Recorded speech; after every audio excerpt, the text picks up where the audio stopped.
Olá, seja muito bem-vindo ao universo da biologia molecular. Eu sou Eduardo Castan e no dia de hoje você está no Real Deal. Nós estamos num laboratório de verdade para começar as aulas práticas do universo da Biomol. E para a gente começar, nós vamos falar de uma das técnicas mais importantes e você que manipula ou pretende manipular DNA e RNA, provavelmente vai utilizar, que é a espectrofotometria. Muita gente vai utilizar essa técnica aí para quantificação e a grande maioria vai utilizar para verificar a pureza das amostras. Antes da gente começar, eu vou rodar a vinheta. Enquanto roda a vinheta, você vai se inscrever no canal se você ainda não for inscrito, deixar um like, um comentário e compartilhar esse conteúdo se você gostar com algum colega, algum amigo, alguém que precisa desse conteúdo, beleza? A gente se vê já já.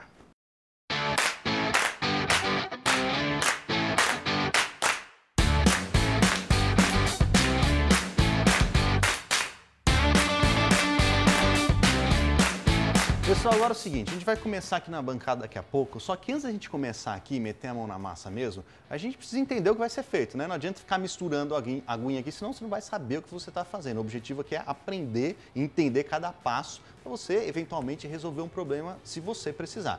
Então vamos entender como é que funciona, entender como é que funciona o espectrofotômetro, essa tecnologia aqui, e depois a gente volta e mete a mão na massa. Então agora é o seguinte, ó, gente, para a gente ter um pouco de contexto também daqui do que nós estamos falando, né? Em que momento se utilizaria uma técnica como a espectrofotometria? Muito provavelmente vai ser utilizada aí logo depois do processo de extração e purificação de DNA ou RNA, e em alguns casos proteína também, né? Porque toda vez que você faz um processo, não toda vez, mas quase toda vez, de modo geral, quando faz um processo de extração e purificação de ácido nucleico, você precisa passar por alguns pontos de controle de qualidade dessa amostra. São basicamente 3 pontos que todo pesquisador, ou quase todo pesquisador, tem que passar quando faz esse processo. O primeiro deles é a quantidade, saber quanto de DNA ou RNA foi extraído ao longo do processo todo. Depois é a pureza, você tem uma quantidade X de DNA ou RNA ali na sua amostra. Agora, quão pura ela está? Será que ela veio com proteína também? Será que veio com outros contaminantes? Precisa analisar o nível de pureza da amostra também. E por último, a integridade, né? Não basta você ter a amostra ali dentro, uma quantidade de amostra ali dentro, ela estar pura, mas estar totalmente degradada. Então são 3 pontos de controle de qualidade que são necessários fazer para a grande maioria dos casos. Hoje nós vamos falar de uma técnica que tem a capacidade, né, a espectrofotometria tem a capacidade de fazer a análise de quantidade e a análise de pureza também. Vocês vão ver como isso vai ser feito, como esse processo acontece. Uma observação aqui importante é que, apesar do espectrofotômetro analisar quantidade também, ele quantificar o DNA e RNA ali dentro, para algumas aplicações esse equipamento, essa técnica não é a mais indicada, porque vocês vão ver que o processo, né, de codificação dele é feito através de absorvância de luz e DNA e RNA absorvem luz no mesmo comprimento de onda, que é 260 nanômetros. E aí é muito provável, quando você faz uma análise de quantificação por espectrofotometria, você vai quantificar, você tem o seu alvo é DNA, por exemplo, você vai quantificar um pouquinho de RNA também que veio junto no processo de purificação, né? Sempre vem um pouquinho de outro ácido nucleico. Você está quantificando DNA, talvez você quantifique RNA também, e aí a tendência é que você superestime a quantidade do seu alvo. Se você estiver trabalhando com DNA, talvez você superestime a quantidade do seu DNA. Mas isso não é importante para todas as aplicações. Para algumas aplicações mais sensíveis, talvez para NGS, para PCR em tempo real, quando vai fazer análise de expressão gênica, aí isso é importante.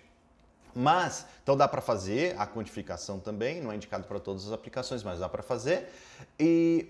Mas com certeza essa técnica ela é ideal para você fazer a análise de pureza, saber se você contaminou aquela sua amostra ao longo do processo de purificação com proteínas ou outros componentes químicos que você utilizou ali na sua reação, ou mesmo componentes já presentes na própria amostra. Então vamos entender como a espectrofotometria funciona para depois a gente ir lá para a aula prática. Então vamos lá, espectrofotometria. O que vai acontecer aqui? Estou mostrando pureza, mas vocês vão ver que dá para fazer quantificação também. Então o que vai acontecer? Um feixe de luz ele vai passar, ele vai ser incendido. Sei lá se essa palavra existe, acho que sim. Ele vai passar aqui por dentro do tubo onde está a sua amostra de DNA ou RNA. Aqui eu estou mostrando DNA, mas é só para ilustrar, pode ser RNA também. e depois a quantidade de luz absorvida vai ser quantificada. Então, um equipamento, um espectrofotômetro, existe uma fonte de luz. Em algum momento vocês vão ver que é uma fonte de luz que vai jogar luz ali pelo tubo onde está a sua amostra, e vocês vão ver na aula prática a gente utiliza uma alíquota da amostra, né? Você extraiu, sei lá, em 30 microlitros, né? No final da purificação você teve 30 microlitros de DNA ou RNA purificado, vai pegar ali 1, 2, 3 microlitros daquela sua amostra para fazer a análise. Então aqui você está fazendo a análise numa alíquota da amostra que você acabou de purificar. Então tem uma luz, uma fonte de luz que vai inserir, vai passar a luz por dentro do tubo onde está a sua amostra, ou não necessariamente é um tubo, né? Mas aonde está ali a sua amostra. Parte dessa luz aqui ela vai ser absorvida nesse processo, tudo que está aqui dentro absorve luz, né? No caso aqui eu estou mostrando um tubinho, seria o plástico do tubo, a solução onde está o seu DNA, o próprio DNA, o RNA vai absorver luz e parte dessa luz vai passar reto e vai chegar num detector, num computadorzinho, né? Num processador que vai ter ali na frente. Então, jogou luz, essa luz vai ser absorvida, parte dessa luz vai ser absorvida, dependendo do que a luz encontra no caminho dela ali, e outra parte não, ela vai chegar num computador. Aí o que esse equipamento faz? Ele pega essa quantidade de luz que chegou aqui no computador, num detector, e compara com a quantidade de luz que saiu do outro lado, né? Saiu uma quantidade de luz, chegou uma quantidade de luz. Ele sabe quanto saiu daqui, ele compara essa quantidade de luz. Ele vai ver quanto de luz foi absorvida. Só que luz, vocês sabem, tem diferentes comprimentos de onda. E cada componente desses aqui absorve luz em um determinado comprimento de onda. No caso do DNA e do RNA, do ácido nucleico, a absorvância máxima de luz acontece a 260 nanômetros. Então, se você tem DNA ou RNA aqui dentro, existe um determinado comprimento de luz que vai ser absorvido, vai ser absorvido majoritariamente, que no caso aqui é a 260 nanômetros. Então, quando esse computadorzinho aqui, ele verifica quanto de luz foi absorvida a 260 nanômetros, dá para estimar a quantidade de DNA. E aqui é que está o pulo do gato, DNA ou RNA, tá? Aqui está o pulo do gato, ó. A quantidade de luz absorvida a 260 nanômetros é proporcional à quantidade de DNA ou RNA presente na sua amostra. Ou seja, o que eu estou falando é o seguinte, quanto mais DNA ou RNA você tem em uma determinada amostra, maior é a quantidade de luz absorvida a 260 nanômetros. Então é uma relação direta, né? Então, beleza, já de cara dá para entender como com espectrofotometria dá para quantificar DNA e RNA. Quanto mais luz é absorvida a 260 nanômetros, maior a quantidade de DNA e RNA ali dentro. Existe uma proporção de absorbância 260 em relação à quantidade de DNA. E o equipamento vai fazer essa quantificação, vai fazer a matemática aí para gerar um valor numérico de quantidade de DNA que tem dentro daquela sua amostra. Então, beleza, vocês entenderam que vai ter uma fonte de luz que vai jogar a luz aqui na amostra, parte dessa luz vai ser absorvida. Se ela for absorvida a 260 nanômetros, quer dizer que tem DNA e RNA ali dentro. Mas e se essa amostra aqui ela tiver outros componentes? Se ela tiver, por exemplo, proteína, que eu estou mostrando aqui como esses pontinhos verdes, se ela tiver proteína ali contaminando aquela amostra, vai ter luz sendo absorvida pela proteína também? Vai também, só que diferente do DNA e do RNA, a proteína ela absorve luz majoritariamente em outro comprimento de onda, que é a 280 nanômetros. E se tiver outros contaminantes ali, por exemplo, como fenol, vamos marcar aqui o fenol como vermelhinho, um exemplo, né? O fenol vai contaminar, ele vai absorver luz também? Ele vai absorver luz também, só que o fenol também ele absorve luz em outro comprimento de onda. Então, cada componente aqui dentro ele vai absorver luz em diferentes comprimentos de onda. Então, por exemplo, você já entendeu que o DNA e a RNA absorve luz, a sua absorvância máxima é 260 nanômetros, a proteína, a absorvância máxima é 280 nanômetros e outros componentes vão absorver luz aí a 230 nanômetros, 320 nanômetros, outros comprimentos de luz serão absorvidos aí de acordo com o que tiver presente na sua amostra. E aí vem o segundo pulo do gato, que é quanto maior a absorvância a 260 nanômetros, DNA e RNA, em relação à absorvância 280 nanômetros, proteína, maior é a quantidade de DNA e RNA em relação à proteína em uma dada amostra. Então quer dizer que quanto mais luz é absorvida a 260 nanômetros em relação a 280 nanômetros, maior a quantidade de DNA e RNA que você tem em relação à proteína. Então, através dessa relação, você consegue saber o nível de pureza. E a mesma ideia serve para as outras absorvâncias, né? A relação 260 em relação a 230, por exemplo, ou 260 em relação a 320, que são comprimentos de luz, são fragmentos de comprimentos de luz absorvidos por contaminantes comuns, como fenol, por exemplo, ureia, DTA, outros contaminantes que você pode ter aí na sua amostra. Beleza? Então, existe uma métrica, existe um valor aí de pureza que é aceitável? Existe um valor numérico que é aceitável para a quantidade, para a pureza? Existe. A quantidade, em termos de quantidade, é aquela quantidade suficiente para você começar e terminar seu experimento, para você utilizar aquela sua amostra do começo ao fim do seu experimento, aí da sua análise. E de pureza? De pureza tem algumas outras métricas aqui que são indicadas. Por exemplo, se você estiver trabalhando com DNA, se o seu alvo for o DNA, a relação 260-280, ou seja, a quantidade de DNA em relação à proteína, tem que estar ali no valor entre 1,8 e 2. Isso depende, obviamente, da aplicação, mas aqui é um valor de referência aí para você. Dá para trabalhar com menos? Dá para trabalhar com menos, mas esse valor aqui é um valor de referência. Se for RNA, o valor é um pouquinho mais alto, entre 1,9 e 2,1, também dependendo da aplicação. Se for para análises mais delicadas, como quantificação, por exemplo, aí é bom estar dentro desse valor. E em relação a outros comprimentos de luz, né? Então, ácido nucleico em relação a outros contaminantes, como o fenol, que é um componente muito utilizado no processo de extração e purificação, sal caltrópico também, EDTA também, carboidrato que é proveniente da própria amostra, ureia, algumas amostras são ricas em carboidrato ou ureia, né, que absorvem luz a 230 nanômetros, essa relação é indicada ficar entre 1,5 e 1,8, beleza? E como é que funciona essa análise, né? Vocês vão ver lá na aula prática daqui a pouco como é que funciona essa análise. Bom, existem basicamente dois tipos de equipamento. Um equipamento que utiliza uma cubeta como essa daqui, o qual a amostra ela vai ficar aqui, ó, ela fica aqui na pontinha desse V, tá vendo? Que tem uma estrutura aqui que é um V, só que não é um tubo não, tá? Aqui dentro não vai nada, é só o corpo da cubeta. A amostra ela fica dentro desse V, só vai a amostra aqui dentro desse V. E o feixe de luz ele passa aqui na pontinha do V. Então tem uma fonte de luz aqui, o feixe de luz ele passa aqui dentro, vai viajando por dentro desse V, dessa estrutura, dessa canaleta, né? E ela sai lá do outro lado. Aí a análise de absorvância é feita aqui dentro. Mas equipamentos mais modernos, aqui foi muito utilizado, tem lugares que utilizam, mas os equipamentos mais modernos utilizam essa estrutura aqui, no qual a amostra ela é pipetada aqui, 2 microlitros é pipetado nesse pedestal, essa parte de baixo aqui do pedestal. E uma outra parte do braço mecânico, ele vai vir lá de cima, né? Vocês vão ver na aula, ele encosta no pedestal onde está a amostra. E depois que ele encosta, ele dá uma levantadinha, como vocês estão vendo aqui. A hora que ele levanta, ele forma essa coluna. Aqui, essa coluna é justamente está a amostra. E o feixe de luz ele vai viajar de um lado para o outro aqui nessa coluna e a análise de absorvância é feita aqui dentro. Então, um passa aqui pela cubeta, mais antigamente, mas os equipamentos mais modernos, né? Nem é tão moderno, já é uma técnica já antiga até, só que ela é muito prática, né? Vão utilizar essa estrutura aqui.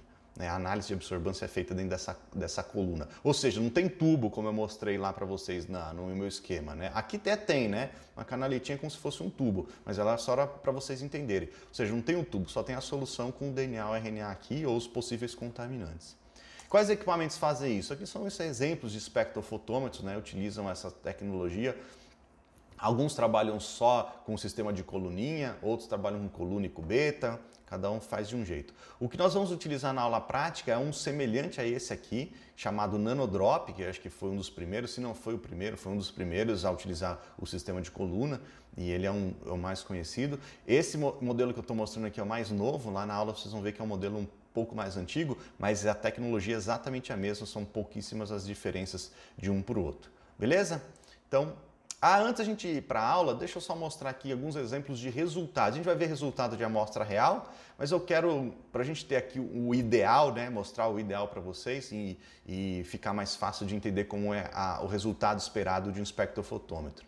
Então, Quando você faz uma análise de espectrofotometria, principalmente num equipamento como esse que eu vou mostrar para vocês e outros semelhantes, o resultado ele pode ser visto em forma de gráfico, como esse daqui, no qual você tem aqui no eixo Y a absorbância, né? Então a quantidade de luz absorvida, e no eixo X são os comprimentos de onda, né? Os 260 está aqui, ó, o 280 está aqui, por exemplo. E aí você vai ver, e aqui do lado são as métricas, você vai informar o nome da amostra, vai colocar se é DNA ou RNA aqui. Os equipamentos eles dão a opção de você selecionar DNA ou RNA, o que não impede dele fazer aquela superestimativa da sua amostra, tá bom? O fato de colocar DNA e RNA aqui é simplesmente para trocar uma constante lá na equação, mas ele não vai conseguir separar o que é DNA ou RNA da sua amostra, porque ambos absorvem a 260 nanômetros. Aí alguns dados brutos aqui, mas o que importa são 3 valores, o 260 e 280, o 260 e 230 e a concentração, que aqui no meu exemplo está dando nanogramas por microlitro. Aí fez a análise, vai receber um gráfico como esse aqui, né? Quanto de luz foi absorvida em determinados comprimentos de onda. Aqui nesse caso seria um resultado ideal de uma amostra pura, né? Nós temos a maior quantidade de luz sendo absorvida a 260 nanômetros, que é equivalente ao DNA e RNA. Aí, um pouco de luz sendo absorvida a 280, né? Por que tem uma onda assim, né? Porque não é um pico? Porque o DNA, o RNA, a proteína, todos esses contaminantes, todos esses componentes, eles absorvem luz majoritariamente nesses comprimentos de onda que eu falei para vocês, mas isso não quer dizer que eles não absorvam luz em outros comprimentos de onda também. DNA e RNA também absorve luz 250, 240, 280, só que não é a absorvância máxima, né? Eu estou mostrando a absorvância máxima. Por isso que ela dá essa onda aqui, por isso que mostra um pouco de proteína também. Até porque tem proteína ali na análise, provavelmente. Então aqui 280 proteína, outros compostos fenólicos, e o fenol, compostos orgânicos, estão aqui, ó, a 230. Então, esse é um resultado ideal, aí você vai receber um resultado, valor numérico ali de relação, aqui é um exemplo fictício, e a quantidade, né, 122 nanogramas por microlitro. Então quer dizer que em 1 microlitro, nesse caso aqui, né, em 1 microlitro de amostra tem 122 nanogramas de DNA ou RNA. Se você extraiu, purificou sua amostra, eluiu lá a 30 microlitros, por exemplo, para você saber quanto você tem de DNA ou RNA na sua amostra, nesse caso você multiplicaria, né, 122 por 30, né? Se você tem 122 em 1 microlitro, quanto você tem no total em 30 microlitros, para saber a massa total que você tem de DNA e RNA lá na sua amostra. Aqui um outro exemplo, né, um exemplo já com uma certa contaminação, porque a gente está vendo aqui uma absorbância ali próximo do 230, então possivelmente tem uma contaminação com fenol, com sal aqui. Aí provavelmente um valor numérico de 260 a 230 está mais baixo. Ó, o 280 está até bom, ou seja, não tem contaminação por proteína, mas tem contaminação por alguma outra coisa ali. Pode ser por fenol, por exemplo. Um outro exemplo, uma contaminação aqui com a 230 e um deslocamento, né, dessa coluna aqui para a esquerda, no 260 aqui, ó. 260 está um pouco mais baixo do que deveria, né? O pico está entre 260 e 280. Então, possivelmente indica uma contaminação por proteína aqui e por outros componentes também aqui no caso. E aqui é um resultado ruim, né? Não tem amostra ali, tem pouca quantidade de DNA ou RNA, ele dá um resultado muito esquisito. Nesse caso, eu vou falar lá na aula prática, vocês podem ver, em alguns casos, quando você tem uma quantidade muito pequena de amostra, esses valores aqui eles ficam absurdos, eles vão lá para cima, às vezes fica 3, 4, 2.9, sabe? Ou fica valor baixo mesmo, como está mostrando aqui, porque a quantidade de amostra é muito pequena. Feito isso, acho que a gente já pode agora lá para a nossa aula prática, voltar para a bancada, vamos lá. Então voltamos aqui para a bancada. Agora que você já entendeu como esse negócio funciona, vamos fazer uma análise aqui com a amostra real. Eu estou com algumas amostras aqui, a gente não precisa utilizar todas elas não, mas eu quero fazer pelo menos algumas para vocês verem um resultado, exemplo de resultado, de como manipular essa ferramenta. Vocês viram que tem dois tipos, né? Basicamente dois tipos de espectrofotômetro, aquele que utiliza dentro da cubeta, que já não é tão utilizado mais. Alguns laboratórios até utilizam, mas não é tanto mais. O principal mesmo é esse formato aqui. Nesse caso que eu estou utilizando um equipamento chamado Nanodrop, que é uma marca da Thermo Fisher, mas existem outros equipamentos semelhantes que fazem da mesma coisa e funcionam tão bem quanto, tá? Então eu vou mostrar esse aqui, porque é o que tinha disponível para mostrar no laboratório. Ele é bastante conhecido também, então vamos dar uma olhada como é que ele funciona.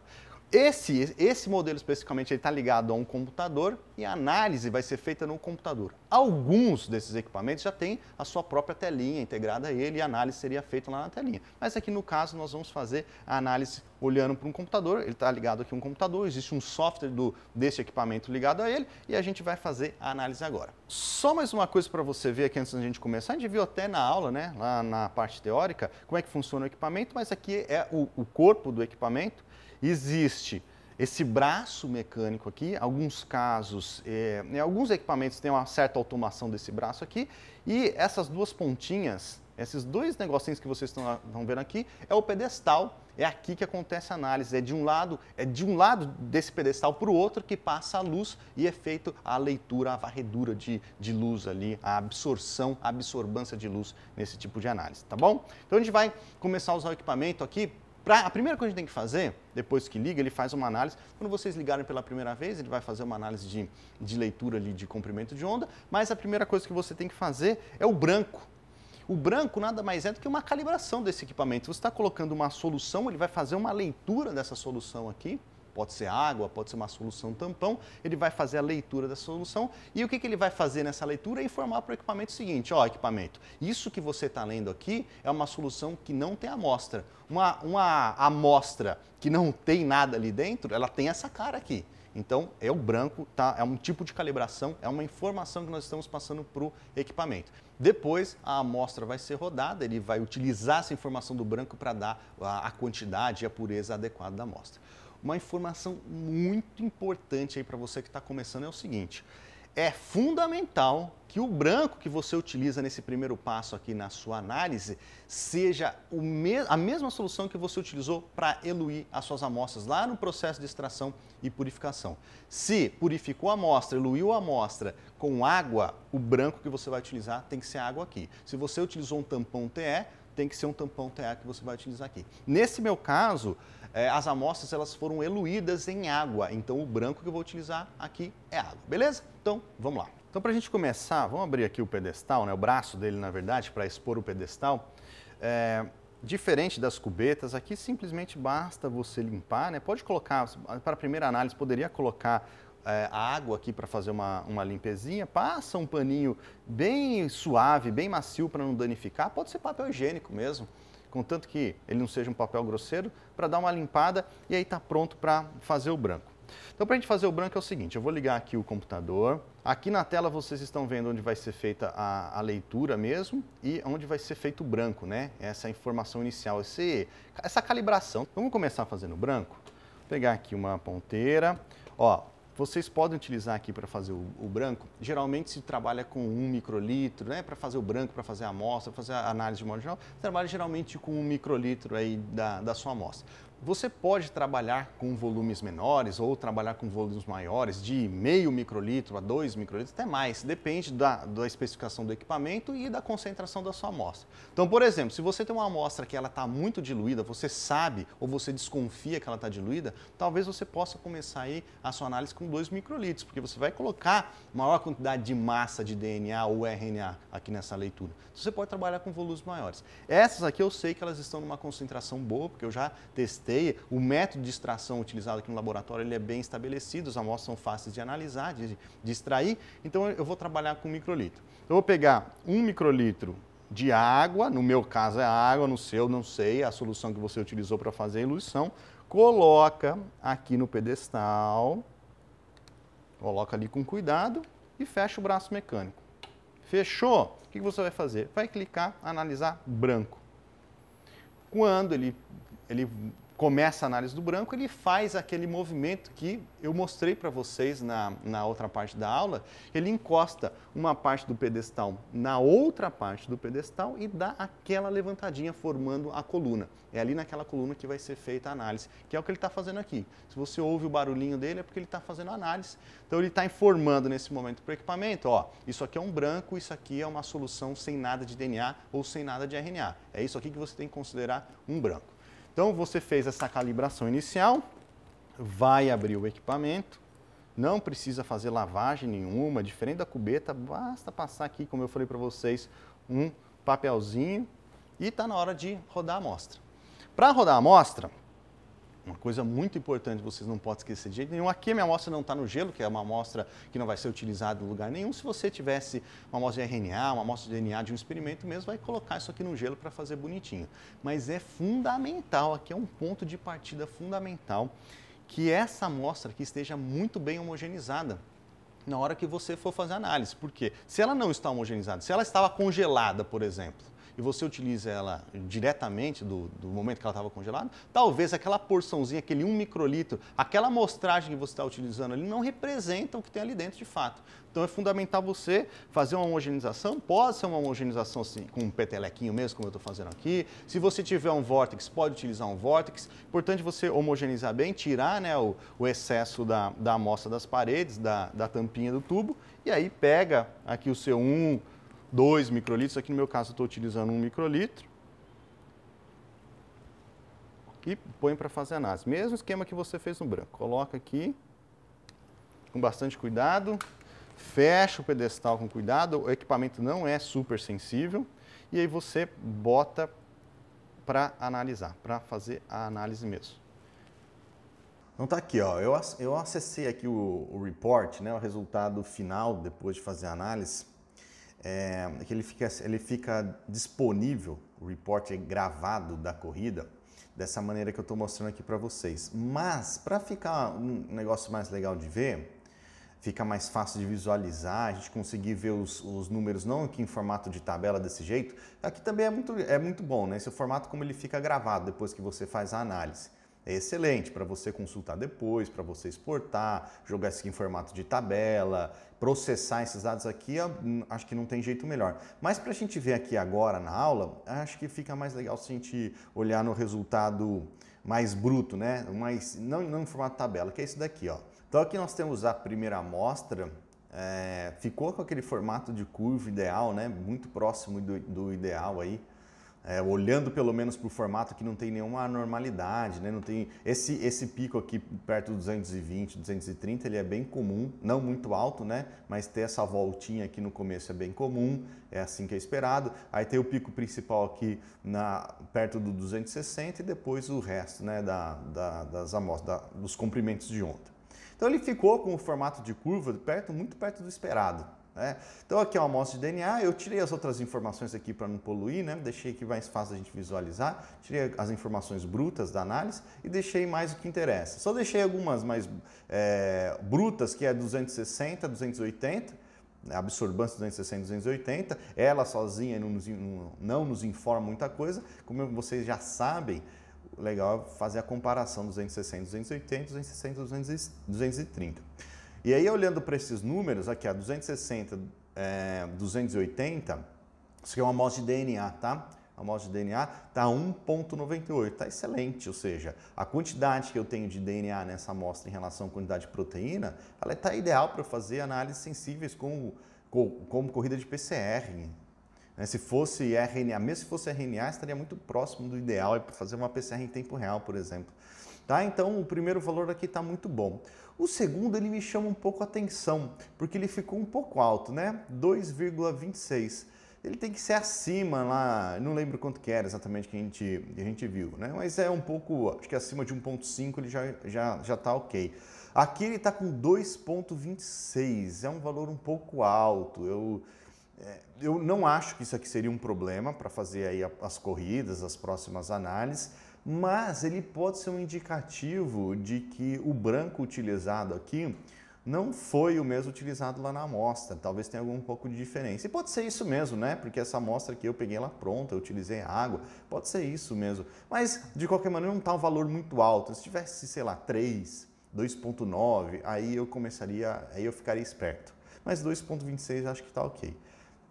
E aí a concentração em nanogramas por microlitro, ele está dando 310,3, ou seja, em 1 microlitro da minha amostra, eu tenho 310 nanogramas de RNA, de DNA, perdão. Se eu tivesse aí eluído as amostras lá depois no passo de purificação, né, o último passo de purificação, na hora que eu vou ressuspender o meu pellet, por exemplo, de DNA ou de RNA, eu ressuspendesse a amostra em 30 microlitros, por exemplo, para eu saber quanto eu tenho no total de DNA no meu tubo, eu simplesmente preciso multiplicar isso por 30, né? Em 1 microlitro eu tenho 310, em 30 microlitros eu tenho quanto? Então eu faço 310,3 vezes 30 para saber quanto eu tenho de massa de DNA na minha amostra. Isso é importante para quê? É importante para saber se essa quantidade que eu tenho aqui, ela vai ser suficiente para eu começar e terminar meu experimento, para eu fazer tudo o que eu preciso. Será que falta? Será que eu vou precisar extrair um pouco mais? Será que talvez eu tenha que concentrar essa amostra? Talvez eu tenha que diluir? Isso vai depender de cada protocolo e tem que fazer uma análise de todos os protocolos do começo ao fim do experimento para saber quanto que vai utilizar de amostra em cada um desses protocolos para saber se essa quantidade aqui é suficiente, se essa concentração está ideal para os próximos passos, se vai ter que concentrar, se vai ter que diluir, né? Diluir é fácil, aqui é uma amostra bem concentrada, tá? Isso é um valor muito, muito bom, muito provavelmente isso aqui vai ser mais que suficiente para começar e terminar qualquer que seja a análise aí. Mas diluir uma amostra não é difícil, né? Simplesmente você vai adicionar água ou uma outra solução aí, um tampão, por exemplo, até que você fique com a concentração que você quer. Vai aumentar o volume, mas a concentração vai ficar no que você quer. Agora, concentrar que é um pouco mais difícil, vai ter que secar um pouco a amostra. Aí você pode secar isso de algumas maneiras, não vem ao caso hoje falar, mas pode ser por centrifugação, pode retirar a umidade da amostra, tem algumas maneiras de fazer isso, mas dá para concentrar também. Mas aqui, só para vocês verem primeiro, em resumo, então, o formato da curva está muito bom, os valores aqui estão muito bons, a única ressalva que eu faço é esse 230, né? A relação 260 e 230 é um pouquinho alta aí, mas nada que vá atrapalhar de fato. Beleza, então vamos fazer mais duas aqui, só para a gente ver resultados diferentes. Vou tirar a primeira amostra. Vamos colocar mais uma aqui para vocês verem. Mesmo esquema. Cuidado aqui para não fazer bolha nesse momento, né? Se você colocar uma bolha de ar ali no meio, no momento que você fizer a coluna, pode ter uma bolha e vai ter difração, refração de luz, sei lá o que vai acontecer ali, mas não vai passar a luz do jeito que ela precisa passar para ser feita a análise de absorvância, beleza? Então cuidado para não fazer bolha, olha bem esse momento, a hora que você estiver pipetando ali, ainda mais que é um volume muito pequenininho, né? Tem que ter este cuidado. Beleza? Então vamos fazer aqui mais uma. Ficou bem parecido com a primeira, né? O formato da curva idêntico. E obviamente os valores aqui mudaram, né? Então o 260, 280 está muito bom também, está melhor que da outra inclusive, né? Eu estava um pouquinho abaixo de 1, abaixo de 2. Essa 260, 230 também, né? Como a outra, ela ficou um pouquinho mais alta do que o esperado e pode ser pelo mesmo motivo, pode ser inclusive o branco, né? É a mesma amostra, eu utilizei a mesma água aqui para fazer o branco, então pode ser o mesmo motivo. E a concentração bastante alta, 458 nanogramas por microlitro, é uma concentração bastante alta. Então aí, os resultados bastante bons. Bom, agora a gente vai para o último, mesmo procedimento, limpa aqui com cuidado, né, dos dois lados. E a gente vai para a terceira amostra.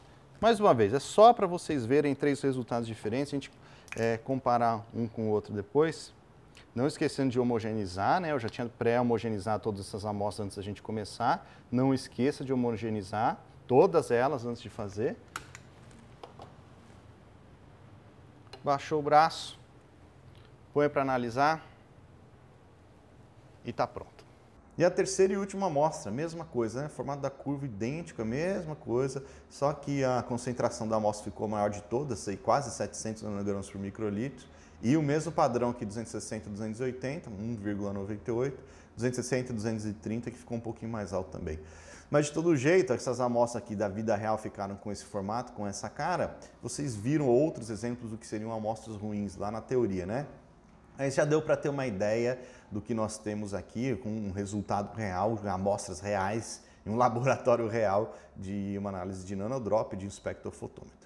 Então é isso, pessoal. Vocês viram que não tem muito segredo utilizar um equipamento como esse, fazer uma leitura como essa. A ideia dele, acho que foi também um dos motivos para esse modelo, esse tipo de espectrofotometria ter explodido e ganhado bastante popularidade, é justamente por conta da simplicidade. Só que antes de terminar aqui, eu queria dar algumas dicas para vocês terem ainda maior chance de sucesso na hora que vocês forem fazer esse tipo de análise. Algumas eu até falei aqui já, né? Eu falei para vocês não esquecerem de limpar o equipamento com cuidado, o pedestal ali com um paninho um papel higiênico, algo bem suave mesmo para não machucar o equipamento. A outra coisa que eu falei, homogeneizar muito bem as amostras antes de fazer a análise. A outra coisa, também fundamental, senão dá pepino mesmo, você utilizar a mesma solução de eluição que você utilizou lá na amostra, na hora de purificar as amostras, quando for fazer o branco aqui. Essa é fundamental. Se você não fizer isso, muito possivelmente vai dar algum problema lá nas análises depois. O equipamento, ele vai armazenando a informação conforme você faz as análises, mas não é uma má ideia você, toda vez que fizer uma análise aqui, anotar os resultados. São 3 números que você vai ter que anotar, porque caso você perca esse negócio por alguma razão, vai estar ali anotado no seu caderninho, no seu caderno de laboratório, você não vai perder. Uma outra boa ideia também é você analisar 2 ou 3 vezes cada amostra, fazer replicata mesmo da análise, porque aí você trabalha com uma média, né, das análises, porque se você tiver amostra suficiente para fazer isso também, se não tiver, não tem problema, faz uma análise só e está tudo certo. Agora, se você tem volume suficiente, analisa cada uma das amostras 2 ou 3 vezes e armazena, faz a média disso e armazena a média como o valor oficial de pureza e de concentração das suas amostras. Uma pergunta, um comentário que eu sempre recebo é o seguinte: eu estou recebendo uns valores de pureza absurdos, né? As relações 260, 230, 260, 280, absurdos. O que pode ser isso? Basicamente são 2 os problemas que causam isso daí. O primeiro deles, ou é a amostra com a concentração muito baixa mesmo. Se a amostra tiver com uma concentração muito pequena, às vezes o equipamento faz umas análises malucas, eles geram uns valores meio estranhos, é normal. Então, às vezes é falta de amostra ali na sua solução. A outra coisa é, talvez você tenha utilizado aí um branco diferente da solução de eluição, e aí ele pode dar uns valores esquisitos também. Se você, por um acaso, está pegando uma amostra, está com uma pureza ruim, né? Recebeu um resultado ruim, uma pureza não ficou boa, não precisa entrar em pânico, não entre em pânico, porque você pode tranquilamente fazer mais uma rodada de purificação. Se você precisar fazer todo o processo de extração e purificação de novo, tiver reagente para fazer isso, tiver tempo para fazer isso, pega e faz. Agora, se você não tiver, se a amostra for muito rara, se você não tiver tempo, faz uma rodada de purificação. Você pode comprar aí com o seu fornecedor uma rodada de purificação, um kit só para purificar, passar mais uma vez uma coluninha, sei lá, fazer mais uma limpeza aí nas suas amostras e ela vai, muito possivelmente, vai melhorar bastante essas razões. Pessoal, antes da gente finalizar o vídeo de hoje, eu preciso fazer um agradecimento aqui, compartilhar com vocês.